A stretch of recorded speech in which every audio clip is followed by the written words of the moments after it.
Olá, muito boa tarde. Começa agora o Agrimercado. É o mercado agrícola no meio do dia aqui no seu canal Agro Mais. 24 horas de agroinformação. Hoje é quinta-feira, véspera de feriado. Amanhã nada funciona, bolsas fecham, mercados financeiros não funcionam também. Então hoje é o último dia útil desta semana cheia de novidades aqui na área política, mudança de ministros, inclusive nas Forças Armadas, muita agitação aqui, chegou a afetar o mercado agora um pouco mais calmo depois desse turbilhão do início da semana. Nesse momento, o dólar voltando a subir, depois da queda de ontem, uma alta de 1 ponto percentual, R$ 5,68, 5,68 é a cotação da moeda americana nesse início de tarde de quinta-feira. Índice Bovespa na B3 com queda, 0,7%. Lá fora, mercado financeiro apontando alta na Bolsa de Xangai, na China, já fechou pela manhã. Índice DAX na Bolsa de Frankfurt, na Europa, com alta, 0,7% também. Índice Dow Jones na Bolsa de Nova York, ainda em funcionamento, ainda operando, nesse momento com alta de 0,4%, agora há pouco. Petróleo com alta nesse início de tarde, 0,8% em Nova York, o tipo WTI. 0,6% em Londres, o tipo Brent, que é referência para o mercado internacional. Preço oscilando agora numa faixa de 59 até 63 dólares o barril, dependendo da bolsa que se tome como referência.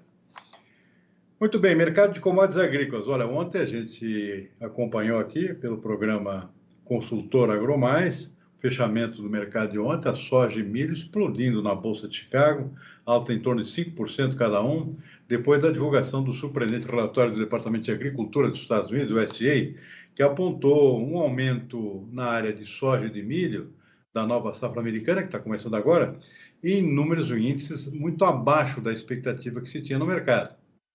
Para a soja, esperava um aumento, a intenção de plantio, pelo menos, de um aumento de 8% e saiu só 5%. É um aumento expressivo, mas surpreendeu os analistas. Milho mais ainda.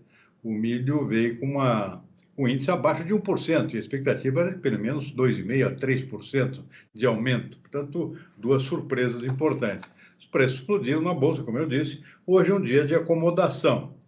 Com um detalhe, o milho segue firme na Bolsa de Chicago, ainda subindo 0,5%, além do que subiu ontem. Mercado refletindo também fraca alta das exportações americanas na semana, mas principalmente ainda o relatório do USDA, que surpreendeu, continua afetando, portanto, o mercado de milho, diante da possibilidade que nós tenhamos aqui, assim como a soja, um encurtamento dos estoques globais, estamos falando, afinal, do maior produtor e exportador mundial, precisava de um aumento mais expressivo na produção mundial, que está com os estoques já apertados, e isso não vai acontecer a se confirmar essa intenção de plantio divulgada ontem pelo USDA, o Departamento de Agricultura americano.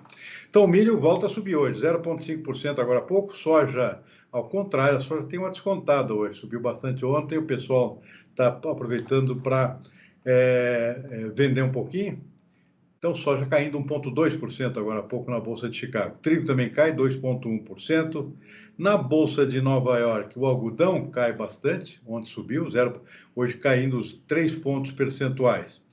Café arábica em Nova York também com queda, 1,8%. Suco de laranja perdendo 0,1%. Na contramão, no terreno positivo, está o açúcar aqui subindo um pouquinho. Açúcar bruto em Nova York com alta de 0,1%. Cacau em Nova York também subindo 1,3%. O mercado segue em andamento, portanto, daqui a pouco pode ter mudanças nesses índices. A gente vai acompanhando, e acompanhando também o mercado físico interno aqui no Brasil. Daqui a pouquinho a gente vê as cotações da soja, do milho, do café, do algodão, do arroz, do boi gordo. Aliás, falando em boi, nosso assunto agora é exatamente isso. Eu tenho a satisfação de conversar agora com o Matheus Pivato, nosso convidado de hoje. Ele é gerente de fomento da Angus, Associação Brasileira de Angus, a carne melhor do mundo, não tem a menor dúvida, a carne de Angus. Eu chamo de boi gaúcho, eu sou meio bairrista aqui, porque o Angus nasceu por lá, e o Matheus parece que é gaúcho mesmo, está falando lá de Porto Alegre. É isso, Matheus? Muito boa tarde, muito obrigado por nos atender aqui no nosso Agrimercado. Eu vi a notícia que vocês estão ampliando aí o fomento para outras regiões do país, isso já vem acontecendo há algum tempo, mas parece que está se expandindo mais, inclusive lá para as regiões do Brasil Central, mais para cima, Mato Grosso, inclusive. Será que o Angus aguenta aquele calorão lá do Mato Grosso, o Matheus? vocês estão nomeando novos inspetores para essas regiões. Conta para a gente como é que está essa expansão lá mais para o norte da raça Angus. Muito boa tarde. Boa tarde, Silmar. Um prazer estar aqui falando no Agromercado, no canal Agro Mais. É sempre muito gratificante falar um pouquinho sobre o que a associação vem fazendo, sobre os nossos trabalhos, né? E exatamente, a gente expandiu o corpo técnico, né? Estão entrando 4 novos inspetores técnicos justamente para assumir essa região centro-oeste e norte do país, né? Lembrando, a região centro-oeste já é uma região que vem sendo muito representativa dentro do cruzamento industrial, né? Hoje ela representa em torno de 47% de todas as doses de sêmen comercializadas vão para a região centro-oeste, né? E a gente tem o norte aí também com uma representatividade de em torno de 20%, o que já é muito importante. Por isso, a necessidade vamos dizer assim, da nomeação, do credenciamento desses inspetores técnicos, né, que justamente foram credenciados no estado do Mato Grosso, né, na região do Vale do Araguaia e também no norte, no Mato Grosso, para pegar a região sul do Pará, no Goiás, né, norte e sul do Goiás. Então, hoje a gente ampliou a capacitação do nosso corpo técnico em atender regiões mais ao norte e ao centro-oeste, né, atendendo então o estado do Mato Grosso, Goiás, Minas e também São Paulo. E a raça Angus vem se expandindo em todo esse Brasilzão, né? Hoje a gente comercializa doses de sêmen em 26 das 27 unidades da federação. Tivemos um crescimento considerável no final nos relatórios de 2020, né? Um crescimento de 22%, chegando à marca histórica de 7 milhões. Lembrando, né? A grande utilização da raça Angus nesses estados, nessas regiões onde o clima é mais tropical, onde é mais quente, é através do cruzamento industrial. Mas a associação já tem iniciativas e vem trabalhando cada vez mais na seleção de reprodutores, né, tanto aqui no sul quanto na região sudeste, mais adaptados ao clima tropical, ou seja, mais resistente ao calor, de pelo fino e liso, e também a busca da seleção genômica para animais resistentes ao carrapato, Silmar. Uhum. Matheus, a gente tem assistido à evolução da pecuária brasileira, que foi fantástica nos últimos anos, nos últimos 30, 40 anos, que acontece não só da pecuária de corte, mas também da pecuária de leite, é o caso do girolando, por exemplo, que é o cruzamento de raças europeias com raças indianas. E na pecuária de corte, isso acontecendo agora também com maior expressão, seja pelo Angus, seja pela raça Hereford, são raças europeias cruzando com raças indianas. Já se falava há bastante tempo que o Nelore é o boi brasileiro, ou seja, é o boi nosso aqui, porque já é uma variação nova da raça original que veio de lá. Mas pelo jeito que anda a coisa aqui, nosso boi brasileiro passa a ser o quê? Com esses cruzamentos industriais que estão crescendo. A preferência pela carne do Angus é incontestável, ou seja, nós temos mercados que preferem especificamente essa. O que vai acontecer? Esse cruzamento vai ser o novo boi brasileiro, Matheus? Sem dúvida nenhuma, Silmar, vamos dizer assim, é uma nova forma de se fazer pecuária com o cruzamento industrial, né? O cruzamento industrial é uma ferramenta muito útil, principalmente em sistemas onde a gente tem uma maior intensificação e incorporação de tecnologia. Realmente a raça Nelore é o boi brasileiro, é a fêmea do Brasil, né? É a grande, em números raça, né? Mas o cruzamento industrial produz um animal chamado F1, ou o animal de cruzamento, que a gente gosta de dizer que ela é uma Ferrari, né? Ela tendo uma pista e o combustível correto, não tem quem alcance. Então, realmente, hoje o cruzamento industrial é uma realidade. O pecuarista aprendeu como fazer cruzamento industrial, sabe explorar isso, por isso que a gente vem aí ano a ano quebrando recordes na comercialização de doses de sêmen, né? Então, aí a gente teve um ano de 2019 com 5,8 milhões e um ano de 2020 com 7 milhões, o que é muito expressivo, né, dentro da nossa pecuária nacional, uma pecuária que é uma pecuária extremamente sustentável, uma pecuária tecnificada, que vem cada vez mais investindo, né, em intensificação, em tecnologia, em aumento de produtividade, e quando a gente intensifica e a gente usa então a raça Angus, ela vem em caixa como uma luva, né? Porque o cruzamento industrial é justamente isso, é explorar a complementariedade entre raças, né, e a heterose produzindo cada vez mais de forma eficiente, de forma sustentável e de forma lucrativa para o criador. Matheus, a convivência do Angus lá nesse calorão lá de cima, ela acontece normalmente? A adaptabilidade está acontecendo de forma tranquila? Como é que se processa essa mudança climática, por exemplo? Esse animal meio-sangue, Silmar, ele tem uma adaptação fantástica. Ele se adapta muito bem a diversos sistemas de produção, né? A gente sempre diz que não existe um melhor touro Angus para ser utilizado nessa vacada, e sim existe o touro correto, né? O reprodutor correto para ser usado em cada sistema de produção. E a gente vê muito disso no cruzamento industrial, o tanto que hoje a gente tem cruzamento industrial com Angus ocorrendo no Acre, no Pará, regiões que antes era quase impossível a gente falar em criação de Angus, né? E o selecionador que vem trabalhando com a parte de seleção genética, através de dados de programas de melhoramento, como é o Promebo, nosso programa, vem cada vez mais compreendendo esse mercado, que é o maior mercado do mundo, o mercado de inseminação artificial aqui no Brasil, né? E vem buscando linhas de seleção a animais voltados, então, a maior resistência ao clima tropical, ao carrapato, obviamente nunca esquecendo a busca pela excelência na produção de qualidade de carne, que fez a raça Angus ser o que ela é hoje no Brasil, o maior programa de carnes certificadas do Brasil, e ser o que ela é no mundo, né? A raça que, quando a gente fala em carne de qualidade, é unânime entre os consumidores. Uhum. Matheus, dá para ter uma ideia de dimensão, por exemplo, desses cruzamentos aqui? Ou seja, dentro do rebanho total do Brasil, que são mais de 200 milhões de cabeças, qual é a participação? Eu sei que é pequena ainda, mas dá uma ideia de dimensão e, claro, eu imagino que esteja crescendo isso aí ano a ano, né? Exatamente. A gente teve aí esse ano alguns dados das BIA compilado, né? A gente está hoje tranquilamente em mais de 50% dos municípios pecuários do Brasil que fazem inseminação artificial, né? Então isso é um dado muito, muito importante. Se aumentou para 22,1%, né, as fêmeas em idade reprodutiva sendo inseminadas em corte, e aproximadamente 45 a 50% dessas fêmeas, que isso hoje equivale a torno de 13,6 milhões de fêmeas, são inseminadas no cruzamento industrial. Então a gente tem ali em torno de 6, 7 milhões dessas fêmeas sendo inseminadas com Angus, o que é muito bom, né? A gente vem ampliando esses animais meio-sangue, eles vêm somando a pecuária nacional, aumentando produtividade, aumentando lucratividade, né? Produzindo uma carne de excelente qualidade, né? A raça Angus trabalha na seleção dessas características, bem como as raças indianas, as raças zebuínas vêm fazendo trabalhos fantásticos nos seus programas de melhoramento, e quando a gente soma essa qualificação genética por parte do Angus, por parte das zebuínas, e a gente junta com a complementariedade que ocorre entre raças no cruzamento industrial, a gente tem um animal fantástico, que é esse animal F1 aí, que tanto vem agradando os pecuaristas nacionais, e a gente vê, né, o investimento e o crescimento da comercialização constante através dos dados que a Asbia nos disponibiliza aí anualmente nos seus relatórios. Matheus, algum estado se destaca aí por maior expressão em termos de cruzamentos? Mato Grosso do Sul, por exemplo?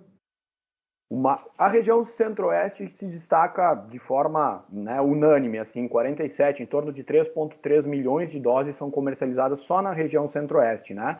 E destaque para o Mato Grosso, né, que aí representa em torno de 1,3 milhões de doses, né? Então é o estado que mais utiliza doses de semi-Angus hoje, seguido depois por Mato Grosso do Sul e Goiás. Então realmente a região centro-oeste é a região que vem utilizando muita genética Angus aí nos seus rebanhos. Para finalizar, Matheus, uma curiosidade aqui. O carrapato está convivendo bem com esse calorão do Brasil Central, aí, que é uma característica do Angus, né, que a gente sabe, né? Que é a praga do carrapato. O calor ajuda a combater, não? Infelizmente, o carrapato é o grande, vamos dizer assim, o grande desafio da raça Angus é o carrapato, tanto que a associação no ano passado assinou um projeto junto com a Embrapa aí, né, de 3 anos para o desenvolvimento da seleção genômica de animais resistentes ao carrapato. No cruzamento industrial existe a complementariedade da resistência das raças zebuínas para esse ectoparasita. Então, no cruzamento industrial ele não é um problema tão grande quanto é na raça pura, né? E as linhas de seleção vêm buscando cada vez animais mais resistentes. Mas ainda é um grande desafio da raça Angus, o carrapato. Muito bem, conversei com o Matheus Pivato, gerente de fomento da Angus, disseminando o boi, que eu chamo de boi gaúcho aqui, pelo resto do Brasil. Matheus, muitíssimo obrigado pela entrevista, sucesso aí com essas iniciativas todas, com essa expansão. Qualquer hora dessa a gente volta a conversar e botar o assunto em dia. Uma boa tarde para você e até uma próxima oportunidade. Muito obrigado, hein? Um forte abraço, Silmar. É um prazer estar aqui, novamente falando com o senhor aqui no Agro e Mercado. Contem com a associação sempre que necessário. A gente tenta estar na vanguarda e produzindo o que a pecuária nacional merece, uma pecuária de referência, uma pecuária não só brasileira, mas uma pecuária para todo mundo. Um forte abraço a todos e uma boa tarde. Obrigado, Matheus. Uma boa tarde. Muito bem, vamos conferir rapidamente aqui os nossos preços do mercado físico, preço interno, soja explodindo hoje pela manhã aqui no mercado interno e depois daquela alta forte lá na Bolsa de Chicago, mesmo com o dólar caindo, não segurou. Os preços subiram bastante no mercado interno. Vamos ver nosso quadrinho com os preços da soja. Alta generalizada, uns percentuais expressivos, 4,4% em Cascavel, 4,3% em Passo Fundo, lá no Mato Grosso, São Rondonópolis, Sorriso também com altas expressivas. Todas as praças praticamente aqui com valorização dos preços, refletindo, portanto, esse salto na Bolsa de Chicago, depois da divulgação do relatório do SI, que apontou uma área de intenção de plantio nos Estados Unidos, para a próxima safra de soja, bem abaixo da expectativa do mercado. Vamos para o milho. Preço do milho também com algumas altas aqui, refletindo a mesma coisa, essa alta na Bolsa de Chicago. Preço no Porto subindo, Campinas está perto dos R$100 o milho, hein? 97. Preço CIF, posto em Campinas, 0,5% de alta. Valorizações também em Cascavel, em Sorriso, em Dourados também. Outras praças aqui, preços estáveis, pelo menos por enquanto, na manhã de hoje. Daqui a pouquinho a gente vê mais mercado físico. Antes disso, vamos ver nossas notícias desta quinta-feira. Dos destaques do dia é o pacotão anunciado pelo presidente americano Joe Biden, um pacote de 2 trilhões de dólares para investir em infraestrutura nos Estados Unidos ao longo dos próximos anos. Estrutura um pouco combalida nos Estados Unidos, estamos falando de estradas, ferrovias, pontes, etc. E o presidente realmente está querendo fazer um projetão como não se via desde a década de 50 nos Estados Unidos. Investimentos em infraestrutura, que é uma forma também de gerar empregos novos, em meio a essa pandemia que gerou muito desemprego no mundo inteiro. It will lead the world in producing clean energy technology and will need to address one of the biggest threats of our time. That's what we'll do. All together, along with the American Rescue Plan, the proposal I put forward will create millions of jobs, estimated by some.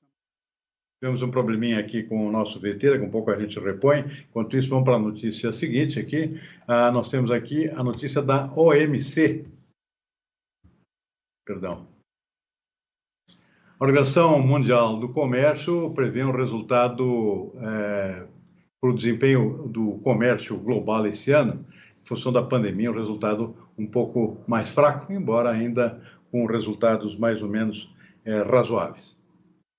Com o crescimento previsto de 8%, a projeção para 2021 leva em conta a retomada de 5,1% do PIB global. Tudo isso após a contração de 3,8% do ano passado, auge da crise da Covid-19 no mundo. Muito bem, a gente está tentando recuperar aqui o nosso videotape sobre o pronunciamento do presidente Joe Biden sobre o pacotão de 2 trilhões de dólares em infraestrutura nos Estados Unidos. Enquanto isso, vamos em frente com os nossos preços do mercado físico aqui no Brasil. Hora de conferir os preços do boi gordo. Vamos lá? Preço do boi gordo aqui com estabilidade, sem grandes alterações, pelo menos até amanhã desta quinta-feira. Mas o preço nas alturas. Araçatuba, Noroeste Paulista, aqui de R$320 arroba, preços em patamares elevadíssimos. Trigo Mineiro, 310, Cuiabá, no Mato Grosso, 308, quase tudo acima dos R$300, preços do mercado físico, assim como no mercado futuro também, que fechou em alta no dia de ontem. O que mais? Vamos para o café. Preços do café, mercado físico com queda aqui, R$700 no sul de Minas, o Arábica, menos 1,4%. R$710 no Cerrado Mineiro, menos 1,4%. Zona da Mata Mineira, 505, menos 1 ponto percentual. Tem queda aqui no Conilon, menos 1,1%, 435. E no Oeste Paulista, aqui, R$ 690 o arábica, sem alterações. Preços do arroz. Nossos próximos preços. Preço do arroz em casca, com pequena variação negativa no sul do país, menos 0,1%. Preço médio aqui em R$ 86,70 na região de Santa Maria, região central do estado gaúcho, que é o principal produtor nacional de arroz. Turvo em Santa Catarina, R$ 84,50, também queda de 0,1%. Próximo aqui é o algodão. Então temos aqui 3 cotações aqui com alterações positivas, 0,2% acima de ontem, R$ 157,88 na média, preço da arroba em Barreiras, lá no oeste da Baiana, um dos principais polos de produtores de algodão no país. Eu ainda tenho cotação aqui do farelo de soja em alta hoje, 2 pontos percentuais, R$ 2.550 a tonelada. Agora sim, o pessoal recuperou aqui o nosso VT aqui com o presidente dos Estados Unidos, Joe Biden, detalhando um plano de $2 trilhões para investimentos em infraestrutura nos Estados Unidos. Biden prometeu modernizar portos, aeroportos, ferrovias, pontes e estradas. O pacote também prevê investimentos na rede elétrica, na transição para energia limpa e ampliação de acesso de internet banda larga. É o maior investimento americano em empregos desde a Segunda Guerra Mundial. Muito bem. Olha, sobre esse relatório do USDA divulgado ontem, que surpreendeu o mercado, eu conversei sobre isso com um analista e consultor da safra de mercado, Elcio Bento, que acompanha o mercado de algodão. Para o algodão também houve uma surpresa, uma redução diária pequena nos Estados Unidos. Esperava uma redução de 1,5%. O número divulgado é inferior a 1%. Portanto, também surpreendeu no caso do algodão. Vamos ver o que diz Elcio Bento sobre esse relatório do USDA.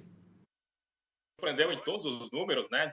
Divergiu do que esperava o mercado, trigo, na soja. E no caso do algodão, veio 1,1% acima da expectativa do mercado.